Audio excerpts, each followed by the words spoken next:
તો મોરબી પોલીસ દ્વારા 31મી ઉજવણીના ભાગરૂપે ખાસ ડ્રાઈવનું આયોજન કરવામાં આવ્યું છે।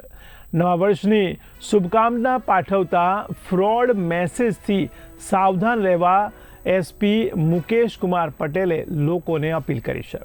આ ડ્રાઈવમાં એસપી ઉપરાંત 3 ડીવાયએસપી, 18 જેટલા પોલીસ ઇન્સ્પેક્ટર અને 450થી વધુ પોલીસ કર્મચારીઓ ચુસ્ત પોલીસ બંદોબસ્તમાં જોડાયેલા રહેશે।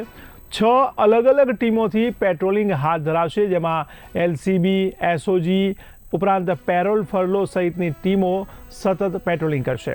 બ્રેથ એનાલાઇઝર અને ડ્રગ્સ ડિટેક્શન કિટની પણ મદદ લેવામાં આવી રહી છે। તો શહેરના મુખ્ય સ્થળો પર ડ્રોનથી તેમજ સીસીટીવી કેમેરાથી નજર રાખવામાં આવી રહી છે। તો ફાર્મ હાઉસ, હોટલ, ધાબા અને ગેસ્ટ હાઉસમાં પણ ચેકિંગ હાથ ધરાશે।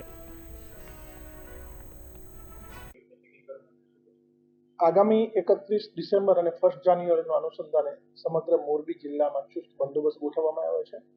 1 એસપી, 3 ડીવાયએસપી, 18 જેટલા પીઆઈ અને 550 જેટલા પોલીસ કર્મચારીઓ આ બંદોબસ્તમાં અમે ઉપયોગમાં લીધેલા છે। એ સાથે સાથે ટ્રાફિક બ્રિગેડ, હોમગાર્ડ અને જીઆરડીના જવાનો પણ અમારી સાથે જોડાયેલા છે। દરેક પોલીસ સ્ટેશનમાં પીઆઈ અને પીએસઆઈની ભેગી એક ટીમ અને મોરબી શહેરમાં અલગ અલગ 6 ટીમો બનાવવામાં આવી છે।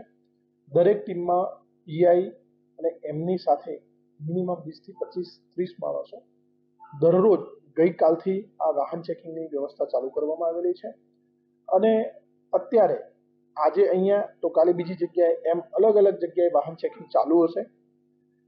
આ ટીમોમાં LCB, SOG, parole furlough, AHTU, મહિલા અને સી ટીમનો પણ અમે ઉપયોગ કરેલો છે।